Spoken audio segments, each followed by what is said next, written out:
McD Bowler Kid talking about the wide receiver crew, looking at some of the complementary guys replacing and getting in there and getting more playing time and reps and targets than Harley and Pope and Wiggins.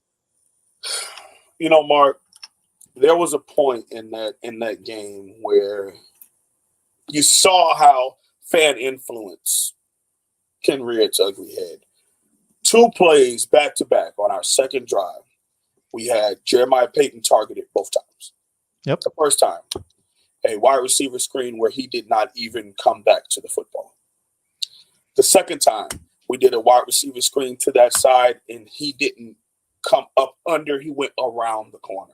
So it made Mike Harley look like he didn't know what he was doing. This is what I mean about forcing people on the field if they are not ready. I understand what we're seeing right now when it comes to Pope, Harley, and Wiggins is not what people want it to be just yet. Am I happy about it? No. But obviously there's a reason why they are the starter. It's not like it is on defense to where you obviously see that when we give other people chances, they look 10 times better than the people that are starting. That's different at linebacker. That's completely different. Put the young guys in on offense. And yes, I saw Keyshawn Smith, Cam Underwood's guy, good 42-yard. That was a trick play. Let me ask you, Mark, as someone who looks at college football, when you see somebody do a trick play on the third play of the game, what does that tell you? Well, it tells me that typically teams run trick plays because they don't feel that they can just line up and beat the other guy. Trick plays? We relied on trick plays and penalties for first downs. We had 9 first downs the entire game, Mark. 3 in the first half. We only had 3 first downs. It's like, people want to make this about start that person, start. We got to figure out the root of this problem before we start pulling and plucking at who needs to start and who doesn't need to start. The main focus needs to be the mindset. And I talked about this last week. Psychologically, how would our team be going into Death Valley? I mean, you talk about our players' false starts and illegal formations with only 20,000 people in the stadium. Could you imagine how it would have looked with the 83,000 capacity, Mark? But this is why I'm happy it happened when it did. Because all of us had our humbleness, and we are eating our humble pie, and we hate it. I would much rather it happen now than to go the whole, let's say Clemson wasn't on the schedule. And let's say we replace Clemson with Duke. And Miami runs the table. Undefeated Miami goes in the ACC championship game, and that happens in the ACC championship game. That would be 10 times worse for us as a program. Let's lick our wounds. Let's refocus and figure it out moving forward. I mean, yeah, are other rival teams going to say what they got to say? We would do the same thing if this was Tallahassee getting shellacked. We'd be in their chest.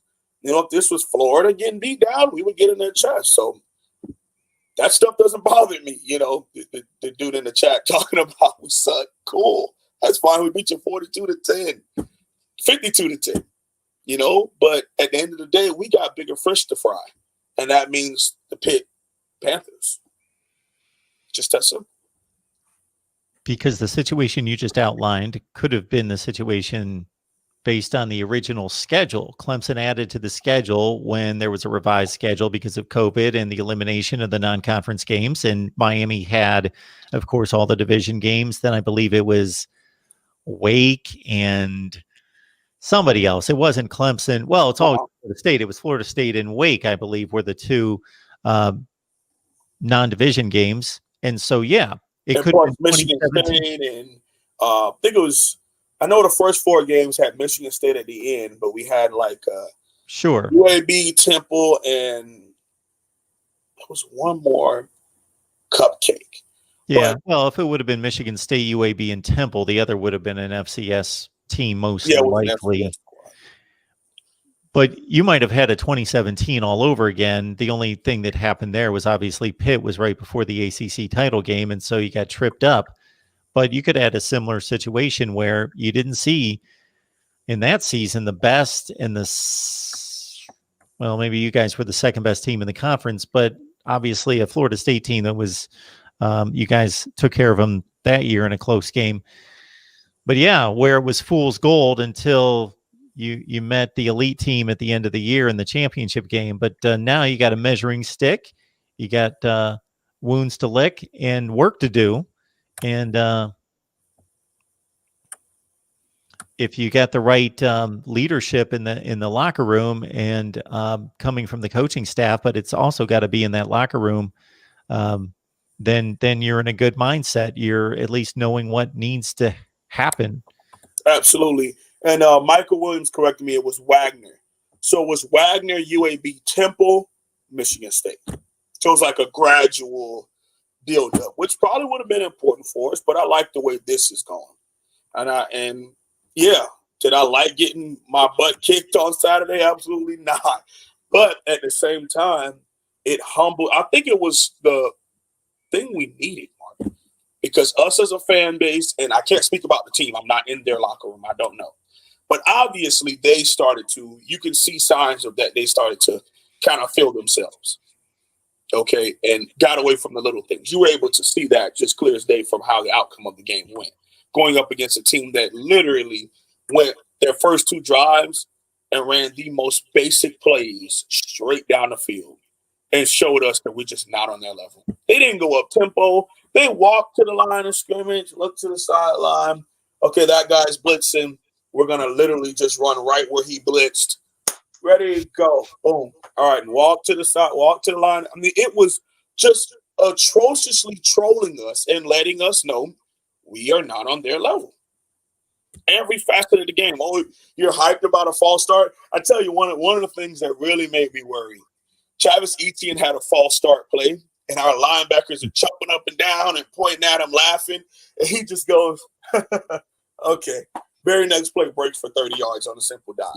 It just like those little things. It was sad, man. How often do you think a coach and his coaching staff is able to look at the film that week and regardless of the noise out there, shutting off all the media, all the fans, all the social media, shut all that off because they really don't know what they're talking about.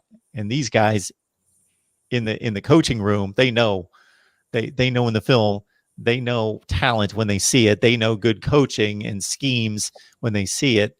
And Dabo let that out a couple years ago, 4 years ago, when they beat Ohio State 31-0 in the college football playoffs. You know, he was very respectful, but it finally came out that he knew that they were in a good place going into that game. It happens more often than you would think. Because they're in the coaching fraternity, there's this big respect factor. I mean, you never want to, because you never know when you're going to need someone else for a job, you know. So, and that's why I try to be very careful. But at the same time, you can be critical. Just you have to kind of straddle that fence and be critical and not disrespectful in attacking someone personally.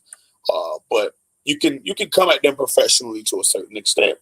But then, Mark, there's always this one word that people use as an excuse, and then they also use it to back up a point. And it's called execution. You know, because you could have an amazing play called, but if your QB doesn't, you know, if the center snaps the ball right over the QB's head, that play's dead. The QB, if there's a read option and the QB is not reading the defense properly, and he could have handed it off for a 20-yard game, but he keeps it for a negative 2-yard game to start the game, which is what Derek King did. It's an argument that he's mentally shot right after that. Like all of the confidence is probably sapping out as we speak from the minute they tackled him to start the game for us on offense. You know what I'm saying? So it gets to a point where, yeah, those coaches, and there's always coach talk too. And I tell people, man, make sure you watch interviews. You can hear when a coach can just, it sounds like they're overhyping us. That's like a quiet confidence that they're doing on purpose. It's trolling, basically.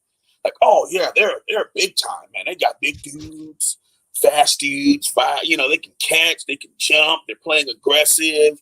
That's a really good team over there. That's coach talk for we're going to kick their face in. And I'm going to show you who the team really is. And that was Dabo all last week. He was talking us up like, oh, I've been waiting on this game. A good Miami team coming to Death Valley. Let's go. He knew if they executed to the degree that they have, as detailed as a game plan that they have, it wouldn't be a ball game. And that's exactly what happened.